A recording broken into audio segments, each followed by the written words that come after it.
大家好啊，歡迎嚟到 Enjoymon 嘅頻道啊！呢度會同大家分享小手工、旅遊資訊同埋生活日常㗎。希望你哋鍾意啦，未訂閱嘅快啲訂閱啦，需要你哋嘅支持啊！大家好啊，歡迎收看 Enjoymon 啊！我係阿 N 啊，今集一樣係沙田篇，我哋第一站咧嚟到沙角村啊！阿 Joy，你唔係話帶我嚟食好嘢咩？呢度咩嚟㗎？呢度食乜嘢啊？咁咧，你望下正前方就係一個沙角街市嚟㗎啦。係啦，咁喺沙角街市裏面都有好多好食嘅嘢嘅。而今日咧，我就會介紹3間鋪頭。我就要介紹呢間叫搞搞店嘅鋪頭啦。咁因為佢抵嘅，佢係10蚊6隻。佢嘅餃子全部都係現場即包即製㗎，非常新鮮，唔係預製嘅。咁咧就要嗌20蚊咧，佢先會有個盒嘅。如果唔係就係普通嘅紙袋咁樣。咁我就嗌咗6隻煎餃同埋6隻蒸餃啦。咁咧喺煎餃方面咧，我就嗌咗韭菜同埋白菜啦，蒸餃都係魚翅嘅。咁我哋先試下呢個蒸餃啦，呢個係白菜嚟嘅應該。多唔多餡啊？都幾多啊！咁可能菜同肉嘅比例就因為佢比較平嘛，咁就可能肉係3，菜係7咁樣咯。佢嗰啲汁係咩汁嚟㗎？佢有好多種俾你揀，你可以揀豉油、醋或者係辣醬，即係辣油啦。佢有甜醬俾你揀嘅。好多韭菜裏邊喎，肉就唔多啊。但係韭菜，咁我中意呢個喎，因為健康啲，我覺得。嗱，醋加豉油嘅味道咧幾好食喎。即係白菜咧就肉多少少，韭菜咧就菜多少少。佢10蚊6隻真係幾抵下喎。咁樣一入咧都食飽你嘅喎，其實都當飯食都飽喎。係啊，真係好平咯，街坊價真係要試，好好食嗰啲肉。我哋買咗一段時間咧先食啊，個煎餃咧都仲有啲脆嘅。如果現場食嘅話咧，應該更加唔錯啊。同埋佢呢度嘅煎餃咧油份唔多啊，唔會覺得好油膩啊。餃子皮唔錯，唔會好厚，好適中啊。所以依間咧我哋都推薦嘅。第2站我哋入埋街市覓食啊，揾到啦，就係呢間賣豆品嘅。而我今次嚟咧主要就係賣佢嘅豆腐花。呢度嘅豆腐花咧好抵食啊！你睇下幾大碗，一碗咧就9蚊，2碗咧就17蚊。除咗豆腐花之外，仲有豆漿賣㗎。呢度咧同樣有黃糖同埋糖水嘅，糖水裏邊咧有幾片薑嘅。如果喜歡有薑味嘅朋友咧，呢個應該啱你。豆腐花咧好香豆味啊，佢口感咧未至於去到一啲出名嘅豆品店咁滑，不過咧亦都唔會俾你感覺到落咗好多石膏粉，口感唔鞋亦都唔硬。而呢個薑汁糖水咧有淡淡嘅薑味啊，食到好清新，唔會太甜，配埋豆腐花咧啱啱好啊，兩者加埋一齊咧，令到個豆味咧更加突出。以呢個價錢嚟計咧，性價比係唔差噶。同埋如果大家係想食嘅話咧，就要早啲去啦。平時都要4、5點鐘咧就會賣晒噶啦。如果遇啱假期嘅話咧，可能2、3點鐘咧就已經賣晒噶啦。第3站就係呢間啦，好易揾噶，喺街市入口即刻見到嘅樂施麵包店。想同大家分享嘅就係佢葡撻同埋豆沙燒餅啊！你就喺樂施麵包鋪嗰度咧，就買咗6件葡撻啦。咁6件葡撻咧就係30蚊。如果你係買1件嘅話，就係要6蚊計。咁即係整體嚟講，葡撻本來每隻由6蚊變咗5蚊咁樣咯。係咯。我望見個酥皮咧，好似好多層咁樣。望見個皮已經覺得好吸引啦。哇！聽到聲音都好脆啊！係勁好食啊！喺個蛋裏面係勁酥勁滑，同埋上面個焦糖咧就唔會太甜啊！成件事係非常之 match，我覺得好好食。個皮唔係好鬆脆啊？非常之鬆脆，佢個皮真係好多層啊 ！ASMR 一流啊，勁正啊！係咩？個蛋漿咧〜佢真係好似布甸咁滑捋捋，我覺得好好食。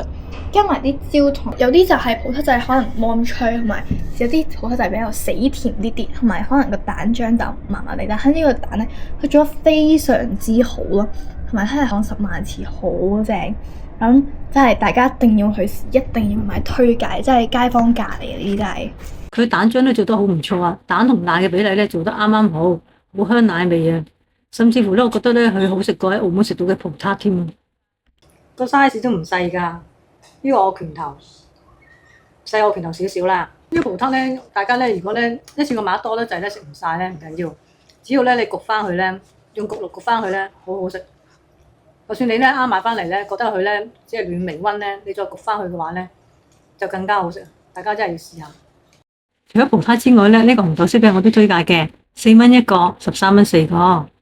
首先講下外形先啦，都幾大個嘅，加上個糯米做啦，所以食一個咧都幾飽肚嘅。因為我哋買翻嚟咧一段時間先食啊，所以拎去焗爐焗一焗，焗完之後咧個外皮咧就變得焦香鬆脆，加上糯米焗完之後咧就變得軟糯啊，口感咧變得更加豐富，有啲似過年食嘅豆沙軟角咁樣啊，好好食。我咧唔係好中意食冇餡嘅湯圓嘅，因為我覺得咧就係一個糯米粉嘅味咧好難食啊，食到我想嘔。但係呢個咧單純食糯米嘅部分，即係焦香嘅味道啊，我覺得好好食啊。另外紅豆個餡料咧係非常之飽滿嘅，除咗紅豆蓉之外咧，亦都有啲紅豆粒狀喺度，兩隻配合埋一齊咧係一個 perfect match。平時見到呢啲咁多餡料嘅紅豆燒餅咧，起碼都要5-6蚊一個，但係佢呢度真係4蚊一個，買夠4個嘅仲有特價添啊，非常之抵食啊 ，CP 值唔錯啊。另外咧過年咧都有角仔賣㗎，外皮鬆脆餡料多啊。好香花生味㗎，經過嘅話都可以試下。第4站我哋就嚟到城門河附近嘅麗豪酒店啊！呢間餐廳係附屬喺麗豪酒店嘅，叫月光光啊。食物咧以中菜為主啊，亦都有啲西式茶餐廳、東南亞嘅食品。除咗早午晚市之外，亦都有樣有下午茶供應啊。食物質素唔錯，價錢又相宜啊。呢個環境嚟講，一個午餐都係60-70蚊，同茶餐廳差唔多嘅話，我會揀呢度啊。呢度食物咧，我覺得係比較健康啲，冇咁多油啊。餐廳嘅環境咧都唔錯㗎，可以坐到70-80人度啦，地方都算闊落，台與台之間咧都有距離感㗎。餐廳都乾淨啊，光線充足，坐得好舒服啊。話說咧，我哋咧就嗌咗個2人餐喎。咁咧本來我哋咧，因為燒味咧佢係有鴨啊、叉燒啊、切雞同埋呢個油雞揀嘅。我哋本來揀油雞加呢個鴨嘅，不過咧可能夜啦，咁咧就咧賣晒，同埋啲燒鴨咧都幾好食嘅，所以咧就賣晒。我哋就最後咧就揀咗呢個油雞同埋叉燒啦，望樣都唔差嘅咁樣。咁咧，另外咧就睇下條魚都幾大條㗎。呢啲魚個大細嘅話，如果有喺街市買咧，都要賣40-50蚊一條，而家仲要蒸埋俾你喎。單嗌 set 138蚊嘅，單下要138蚊，幾貴喎下都。咁咧，另外個油菜啦，油蠔又分開上，跟住有啲薑蓉啊，有2碗白飯。今日嘅例湯咧係呢個雞腳紅蘿蔔湯，都幾好飲啊！飲落嗰啲雞湯味，唔錯。今次嘅魚肉咧幾好食，好紮實啊，好大條咯，加埋啲葱花、薑葱咧，非常之好食啊，同埋啲豉油咧，甜豉油咧食落咧真係幾好食，啱啱好啦，唔會韌啊鞋啊咁樣樣咯，蒸得啱啱好啊。豉油雞咧都好好食，跟住側邊咧就有啲黃豆啊，啲黃豆都好好味㗎，咁咧不過咧有時咧就會整得硬咗啲，今次咧就整得腍啊，好食啊。叉燒就咁樣樣㗎啦，我哋要咗啲唔係咁肥嘅，咁如果你中意食半肥瘦，可以同佢講啦。呢個咧雖然望落去咧冇乜肥肉啊，但係食落去都唔會覺得鞋啊或者韌啊咁樣咯，唔錯唔錯啊！同埋咧豉油雞咧俾個比位我哋，好好食。啲糖水都唔同，我之前食嗰個係好似咩圓肉雪耳糖水啊，今次呢個咧就係紅豆沙啦。係嘛？佢好似轉咗啲碗，好似大碗碟咁樣。係啊，大碗咗，好大陣陳皮味咯。OK 啊，呢個好沙好綿，佢唔算話好甜啊。即係我覺得以酒樓餐廳嚟講，佢呢個煮得係唔錯噶啦，係啦。接近糖水鋪嗰啲質量㗎啦。係，同埋之前食嘅時候咧，嗰啲糖水咧，如果你轉紅豆沙，好似要加15蚊，而家就係直接整紅豆沙俾你。係啊，嗰陣時咧，佢原本跟餐嘅糖水，你可以咧加錢咧就轉其他糖水。安爸 B 咧都好中意食紅豆沙㗎，同埋咧都有啲要求嘅。佢覺得呢個咧都唔錯啊，合格以上有70分左右啦。今次2人餐咧係248蚊，包括湯品、一碟燒味、一個小菜、一碟油菜同埋甜品。你嘅茶都幾好飲㗎，又唔需要收茶錢。餐廳無論環境、食物質素同埋服務咧都唔錯嘅。嚟呢個沙角村嘅話咧，我就介紹埋呢一間啦。呢間叫做烏魯貓咧，佢咧呢兩餸飯都好抵食嘅，35蚊兩餸飯啦，有啲3餸飯45蚊啊咁樣。呢個價錢咧都幾好食嘅喎。我通常咧食佢嗰個黑醋骨啦，同埋呢個釀豆腐。另外咧就有啲大雞髀，不過大雞髀我係買晒嘅，因為而家已經好夜啦。啲蔬菜都幾新鮮，咁兩餸飯我就唔特別再多講，咁大家不妨試下，依家抵食嘅，學生又有汽水餸啦，長者又有湯餸啊咁。今集嚟到呢度啦，希望你喜歡我分享啦。如果你都食過嘅，歡迎你留言分享你嘅食後感啦。想知下一集會去邊區未食嘅，就要密切留意啦。多謝你收看同埋訂閱我嘅頻道啊！如果未訂閱嘅，歡迎你訂閱我頻道，分享俾你朋友啊。撳埋鐘仔有新片就會即時通知你㗎。咁好啦，我哋下一集再見啦，拜拜。